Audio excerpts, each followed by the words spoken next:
Mercredi 25 septembre, bonjour à toutes et à tous, bienvenue sur votre chaîne d'information régionale. Voici le journal préparé par l'ensemble de la rédaction en images en 8 minutes. Un tour complet de l'actualité près de chez vous. Vous le savez d'abord, vos prévisions météo.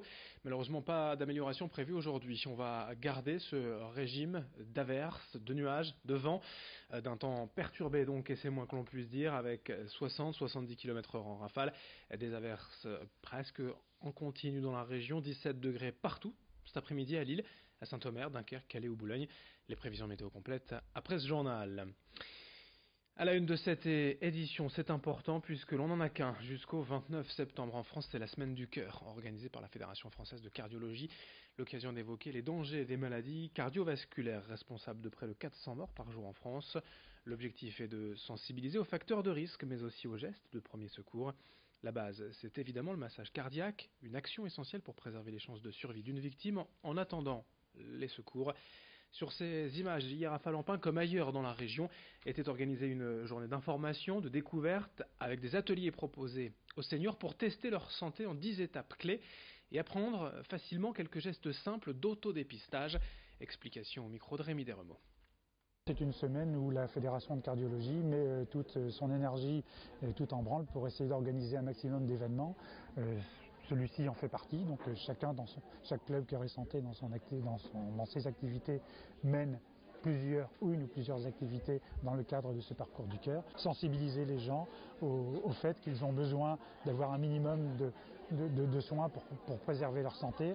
On dit toujours aux gens, attention, il faut privilégier votre alimentation, il faut faire attention. Tout le monde a une notion plus ou moins claire de ce qu'il doit faire pour avoir une vie saine, mais il oublie certainement parfois d'aller voir des médecins. On a des gens qui ne voient très rarement un médecin. Ils oublient qu'ils doivent avoir un minimum d'activité physique pour entretenir leur santé. Il n'y a pas que des médicaments qui vont faire qu'ils vont vivre 10 ans de plus ou 15 ans de plus. En image dans ce journal, retour également sur la décision du tribunal de commerce de Boulogne ce lundi concernant la liquidation des denteliers calaisiens Noyon et Deseille. C'est donc le groupe industriel Cochet qui a été autorisé à reprendre les sociétés moyennant 2 millions d'euros d'investissement, dont 600 000 euros apportés par le conseil régional. À l'arrivée, l'entreprise Deseille disparaît, laissant place à une nouvelle entité baptisée Darquet et Noyon. 58 emplois sont supprimés. La teinture Ricolor Biotech ne fait quant à elle pas partie de ce lot et de cette reprise. Pour les syndicats, c'est avant tout une déception de voir autant de salariés perdre leur poste et certains ne croient même pas en l'avenir de cette nouvelle entreprise, dont Renato Fragoli, délégué syndical au micro de Morgane Rélan. Les salariés de chez Docé aujourd'hui sont amers, sont écœurés et dégoûtés. Voilà, tout simplement. Les gens ne veulent pas aller là-bas parce qu'ils ont peur des conditions dans lesquelles ils vont être repris dans cette structure, sans soutien. Ils ont peur d'avoir des souffrances psychologiques. D'ailleurs, ils ont signé tous la pétition, même ceux qui sont repris pour la grande partie, de peur de rejoindre cette structure. Voilà, simplement aussi par solidarité, parce qu'ils sont amers de voir comment leur entreprise est torpillée finalement.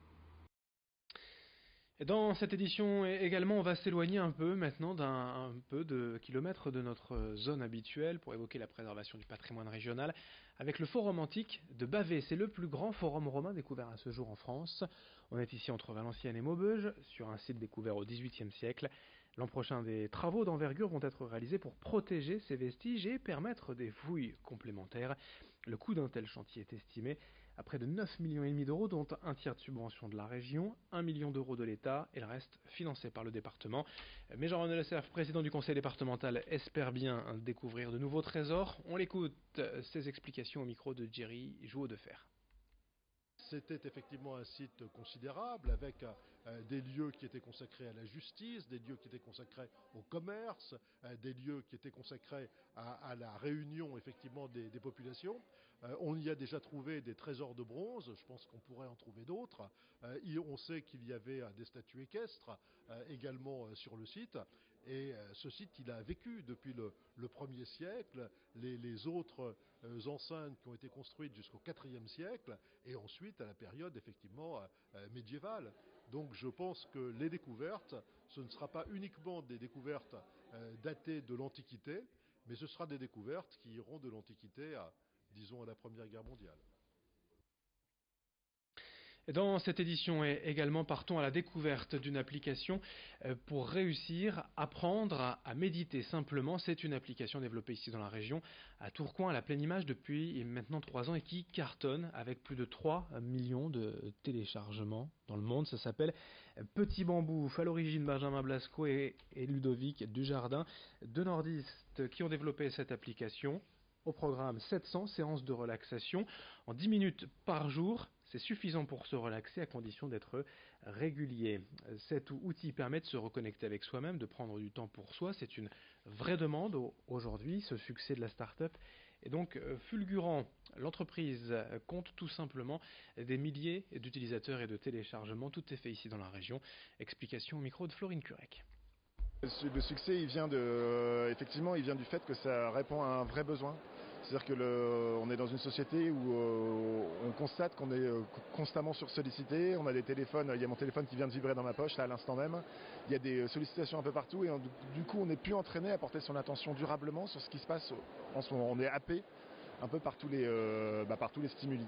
Et ça crée des conséquences sur notre niveau de stress, sur notre niveau émotionnel. Et la méditation, c'est une très bonne réponse à ça. C'est un très bon outil en fait pour apprendre à gérer ça mieux. Pour finir ce journal, le sport, le football. Sachez qu'il y a du football en ce milieu de semaine. De la Ligue 1, c'est la 7e journée avec le LOSC qui reçoit ce soir Strasbourg. 19h au stade Pierre-Mauroy. Les Lillois pour l'instant invaincus, qui restent sur d'ailleurs 100% de réussite à domicile face aux supporters. 3 victoires, 3 matchs. Mais l'an dernier, c'est justement Strasbourg qui avait interrompu cette belle série. La 7e journée de Ligue 1, Lille face à Strasbourg. C'est ce soir du basket également avec le tirage au sort des 32e de finale de la Coupe de France. Les deux derniers clubs représentant le littoral, le SSM, le Portel ira à Chalon-Reims et le BSM Gravelines-Dunkerque ira à Mulhouse, club de N1. Les 32e de finale de la Coupe de France de basket le 16 octobre prochain. La suite, vos prévisions météo, d'autres infos en images jusqu'au prochain quart d'heure. Merci de votre fidélité.